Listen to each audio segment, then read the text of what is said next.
Welcome, everybody. Earworm. I believe, Zach, it's number 35 in my book, but who knows how many we've actually put onto the universe or people have watched. But hey, my my name's Tim Malone. My friend, young Master Zachary here, my co-host. What's up, everybody? We're gonna do a band that he brought up last week or 2 weeks ago. Who knows when the last time we recorded? We did our top 5 albums of all time individually. The end goal of this year is for Earworm as a podcast. We are going to come up with our top 5 because we want people to give us feedback on our top 5 individually, and then we want to produce our own top 5, our own Earworm top 5 for 2026. But one of his bands that he brought up, Every Avenue. Zach, do you want to tell us which album you said was your in your top 5 by Every Avenue? Because I think they have 4 right now. They have 3 full-length albums, So they were signed in 2007. They formed in 2003, signed in '07 to Fearless Records. Yep. Which I believe I've brought up numerous times here. It just so happens that a lot of my favorite bands were on there growing up. Right on. But they were signed to Fearless Records, put out 3 full-length albums with them, and then they broke up. It wasn't, people kind of got more different opportunities. Somebody went to, I think their bassist went to school. He got a degree, like he got a scholarship to go back to school. So it wasn't any ill will there. Which is cool. They're actually, I think it was last year, they started to do kind of small tours. They would do like 5 shows or so, and they'd go from Michigan to like Ohio and kind of stay up in the northern Midwest kind of. Which is cool. They stay kind of home, but so I was watching an interview. They really love the northeast kind of section, and they said it's because when they were kind of starting out, that's all they did. They did East Coast, East Coast, East Coast, a little bit of Midwest, East Coast, East Coast. So they got really comfortable and kind of grew their fan base on the East Coast.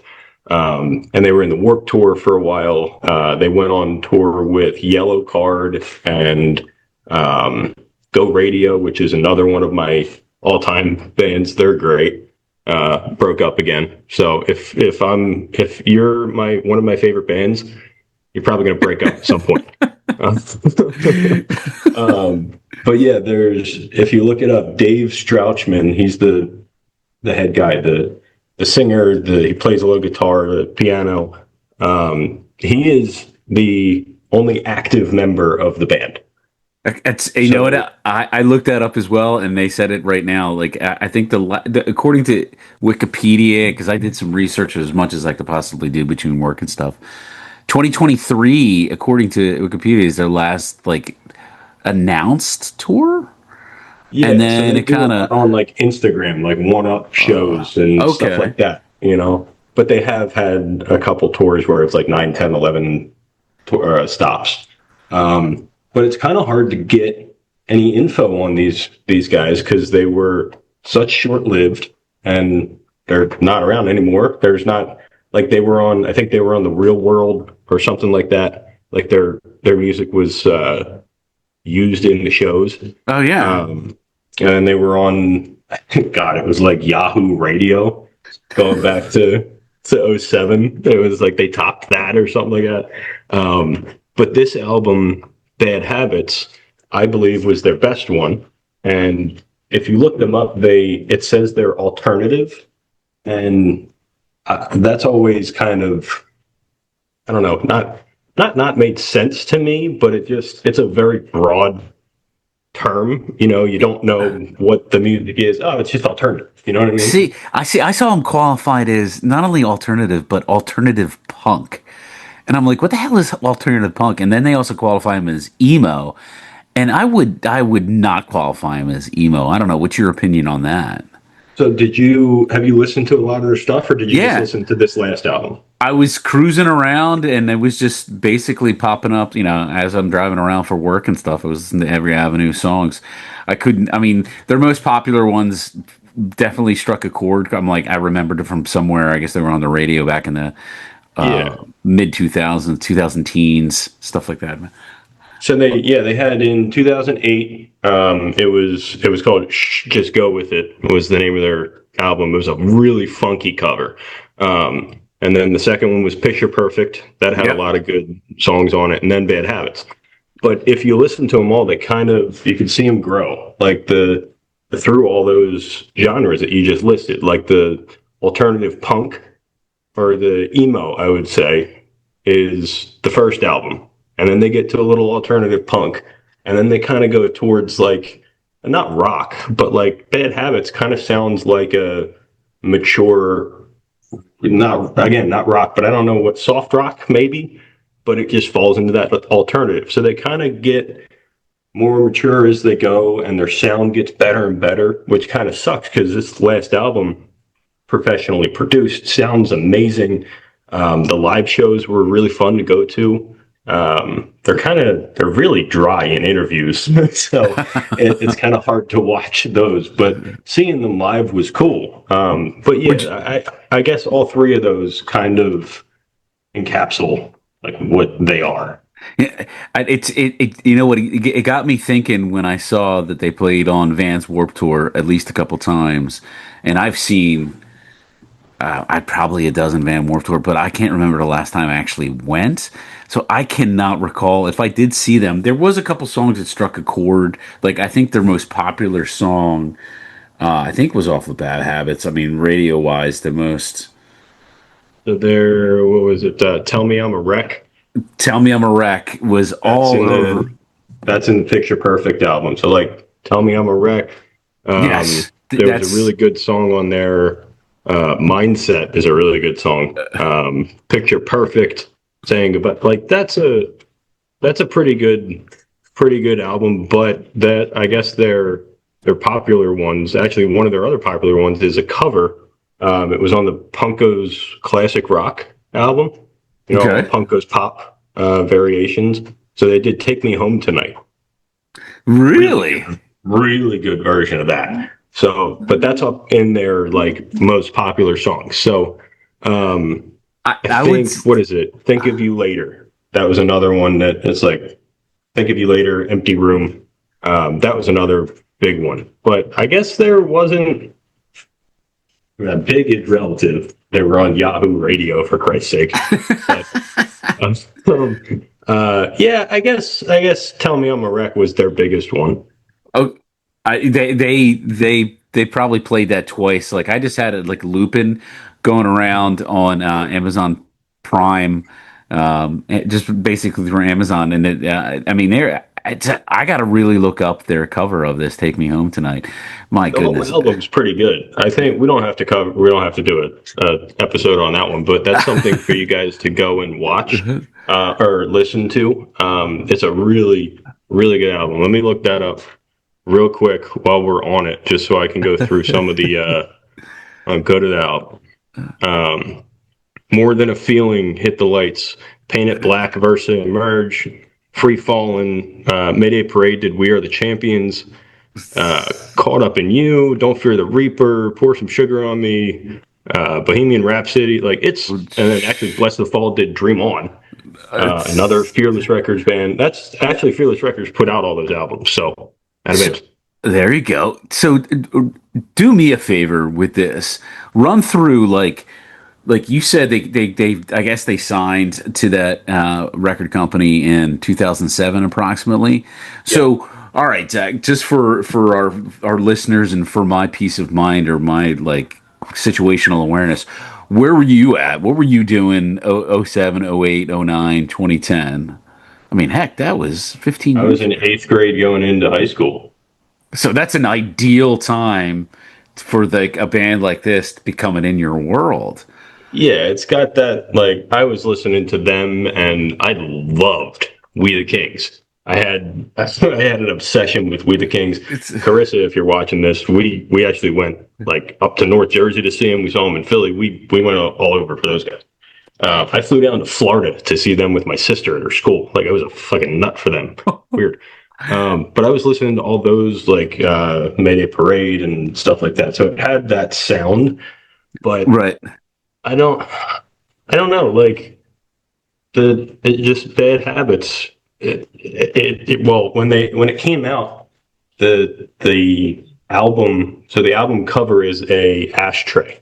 Yeah. So they had two other variations. They had like looking down at a glass of scotch, and then they had a condom. And the condom one caught my eye. I thought that was really funny. But it just had that sound, man, that was different from, at least to me, it was different from all the other bands that I named. Right. But yeah, going into high school and didn't have any friends, so I just listened to a bunch of different music. But these guys really caught my eye around that time. Right. And I mean, was you and I have spoken? I mean, this is our 35th episode that we've recorded. I don't know if we put out our 35 episodes or whatever, but like it seems to me between you and I, a certain like aspect of punk rock, it definitely plays into a lot of heck. Even some of the rap music we've talked about would be like quasi punk esque and stuff like that. But like, did you even realize? My question for you: did you even realize that this band was qualified, or some of the other bands that you mentioned right around eighth grade, beginning of high school, that they would be qualified as punk rock? Guess so. But it was also a weird term for me because like punk rock that I thought of was like old school punk rock. Like You Sex know, and Pistols, like it sounded the nothing like that Ramones, to me. right? You know, it was a newer version of it, but Yeah, no, I guess all that stuff would fall into like that emo category for yeah. me if I had to say now. So when I think of emo, I think of like a more fast-paced rendition of punk rock. So when I saw emo, but I mean, I could be wrong Well, because that was their sound in that first album, the Go With It or yeah, whatever. yeah, The pink cover, that was the sound. It was very upbeat, very poppy, and that I would 100% agree that that was like emo or like emo punk kind of weird sound to it that we're talking about. But yeah, then they grew each time. They got more towards that. I'm going to call it rock sound, yeah. soft rock sound by the Okay. end of Bad Habits. Definitely, you know, I'm thinking back. I'm driving around North Jersey, you know, in Pennsylvania and stuff, and I'm listening to their song. And to qualify some of their songs, and I should have looked them up. But while I'm driving, I shouldn't look anything up when I'm driving. But Safe driving. but it was definitely softer. I think you would qualify it as. It's a little Yeah. bit more produced compared to Yes. more, yeah, more of a like a it's going to be on the radio type sound compared to Yeah. some of the some of the other It's songs. but it's also one of those that for me, like some of the songs on it, the first the first song on the album is "Tie Me Down." Okay. Um, Lyrics: "Tie me down and fuck me up tonight, rip my heart out." Like it's all like just please, just tie me to the bed and help me. Just do your thing. um, but then like "Fall Apart" comes on, and it's just I want you to fall apart like I did. It's kind of there's some breakup songs in there, but then he said one of them or a couple of them were of friends or family members that passed away. Right, So right. it can be kind of taken either way, I guess. But yeah, that kind of got what is it? Lost how I thought it said loneliness. I was like, yeah, that describes this album. So But it kind of goes from fast to slow in yeah, this one, where the old ones were all just like the first album was just fast paced. it seems like a lot of bands on the punk side of like the musical universe, as they become more and more popular, it seems to have that sort of flow. I mean, even Green Day had, you know, as they got more and more popular, they had more like I would guess only qualify them as ballads, if you will. I mean, there were some definitely slower songs and then Yeah. faster songs. There's a lot. Offspring kind of did it. So do you think that's a like an industry thing? Like the industry kind of the music industry saying, "Oh, you got to be this now because you're," or do you think they're kind of just when you say they get into ballads, do you think they're just kind of like full of themselves? Like, You know what? oh, we made it big. We got to do this. Da, da, da. You know what I One of mean? the bands that I talked about in an extensive, time here in our recordings, like Bad Religion is my favorite band of all time, and they went from like Epitaph, which one of the members, Brad Gurewitz, started, and then they went and got signed by like MCA, like a huge multi-billion-dollar, and they did a couple few albums, and then they went back to Epitaph, not to escape like some sort of like corporate America. I think it's actually this is me speaking because I'm like 20 years plus older than you. I think it might There it be. is. I think it might be age. They're sitting Yeah, there doing like a deeper dive, like slowing things down. I don't know because I'm thinking for about some of those the. guys, yes. But for a band like Every Avenue to kind of slow down a little bit, they're just getting started. They're all probably in their 20s at that point. So I I mean, wouldn't know if but it's I. also it's like a third album, and it's like I think it's, Yeah, but was I mean that was. I'm looking through the songs and I heard most of them on there, but you're saying it was the same record company that had all through the three of those LPs on there, yeah, or yeah. I believe they were. Yeah, Fearless Records was all three of them. okay, So I guess that was. I guess it could go either way. Like this size band, this size fan base, probably not the man telling them like, oh, you have to do this. They decide, let me try a little slower, a little mature thing. But yeah, then you get to a multi-platinum recording artist, they may have a little bit of say from the man backstage. You know what I mean? yeah. Because I mean, my takeaway was like, all right, you're on like Epitaph Records. These guys, what was the name of the record company again for everybody For that Every Avenue was in on? Fearless Fearless. Record. And you said a multitude of bands that you like are on Fearless Records. I'm the same way with Epitaph. A lot of punk rock bands from the early '90s, from my time, they are all on Epitaph, and then they went on to like Sony and MCA and stuff. And I was just curious, and I'd love to hear from our audience. Was like, do you think it's like corporate America influencing their songwriting to become more popular? Let's do a slow song. Would say getting I would love to see what people have to say about that, but I think again it's the bigger you are, like a I don't know, like a Billie Eilish type of star, like that big mainstream type thing, maybe that's got a little bit of people in the back shoving you like, hey, let's do this, this will make us more money, let's go do this. Because it's one of the songs that come to my mind and when reference to punk rock music is "Miss You" by Blink-182. Oh yeah, that great song. Do you like it? I do I like mean, that. I do like that song. that is a very good song, but it's like, Yeah. "Hello there, angel from my nightmares, shadow Hello, from your baby. depressed." Yeah, I mean, you know what? I don't mind it necessarily, but it's definitely more popular than like if you go back to their first like album. I'm curious about this because this has brought up an entire new question in reference coming from like every avenue that has like three LPs and two EPs, and but you said that their music had definitely changed from the EPs to 2011, their last album, which is, I guess, in your opinion, the most popular, probably.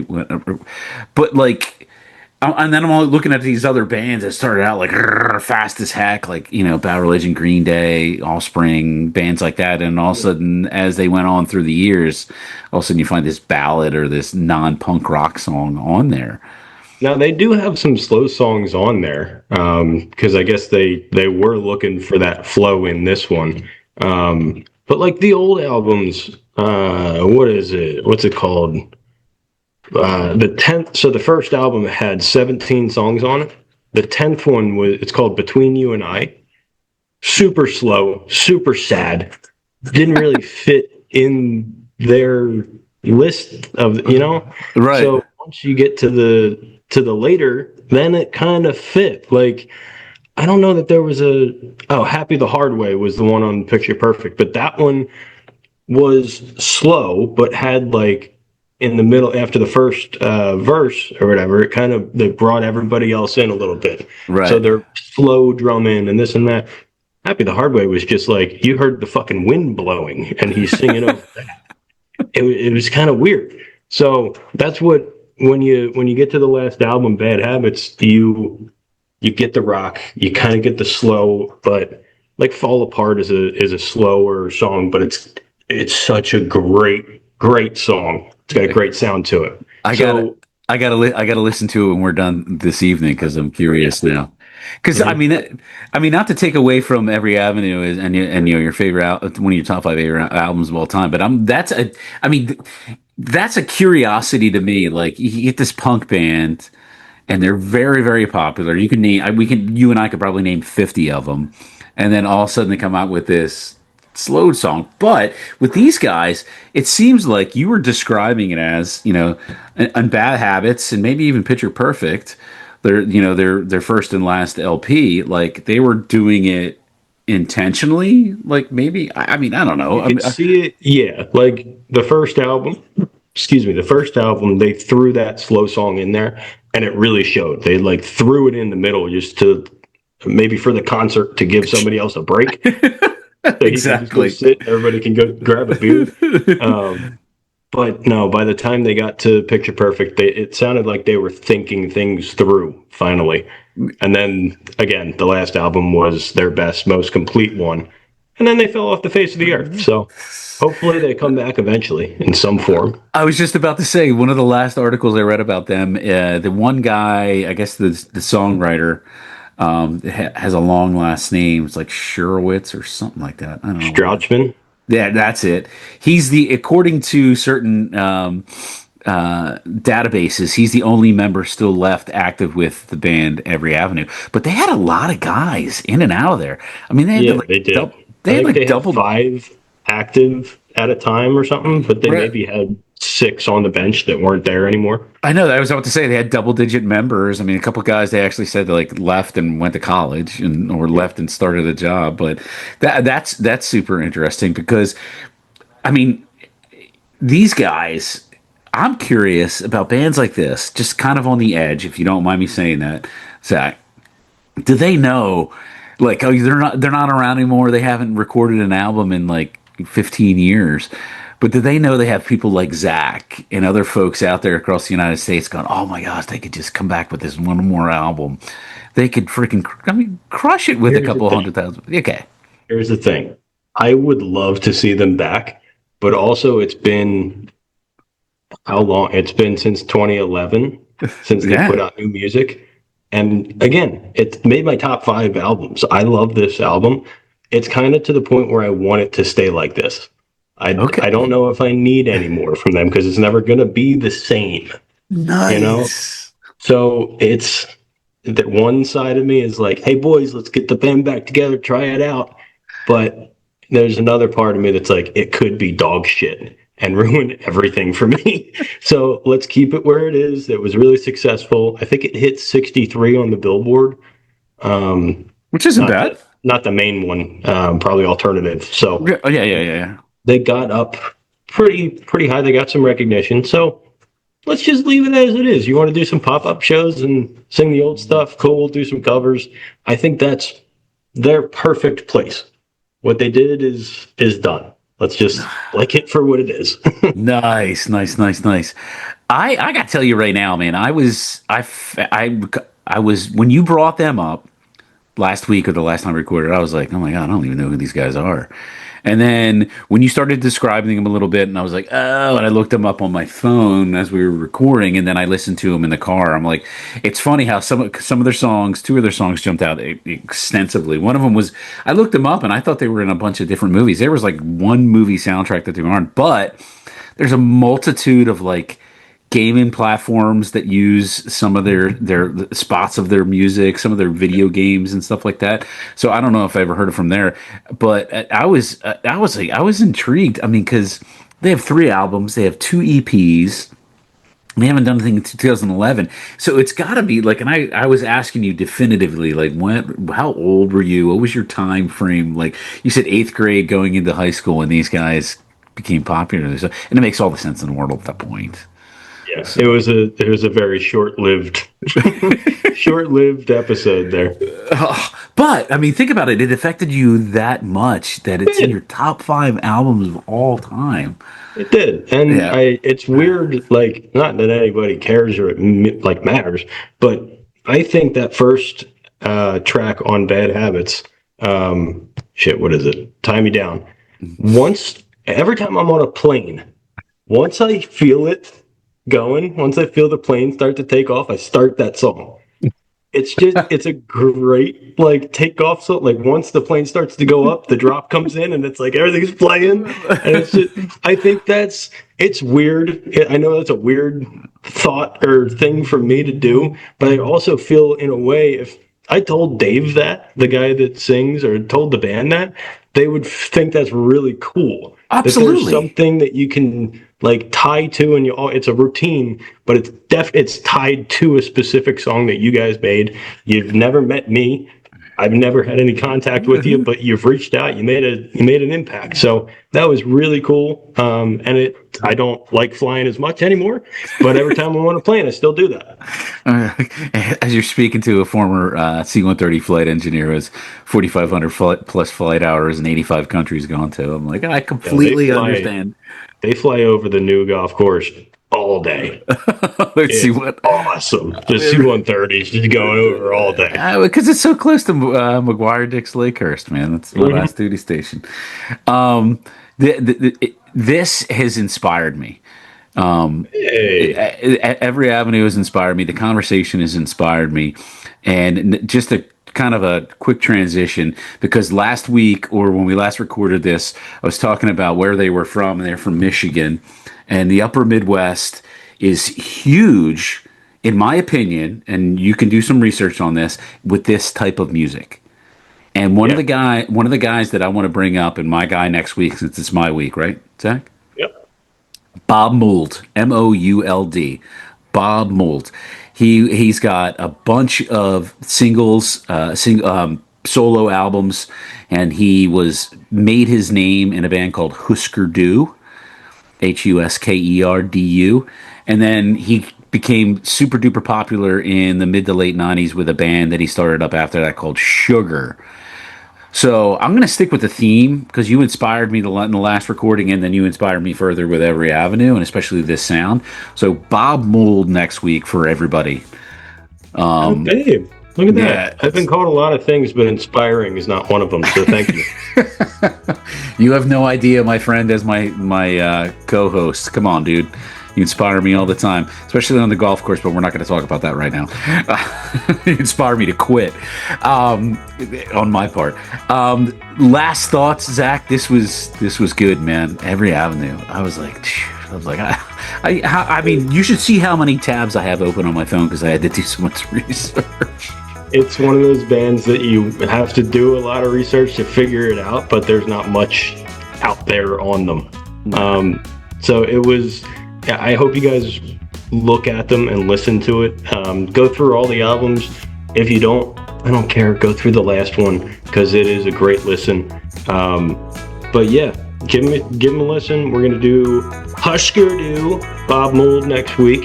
Yes. Timmy, good talk. I'm happy I introduced you to these guys. Dude, this was one of my favorite episodes.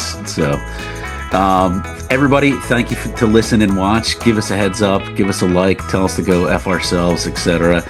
Talk to you next week, Zach. Let's go Flyers, baby. Cheers, everybody. Cheers, buddy.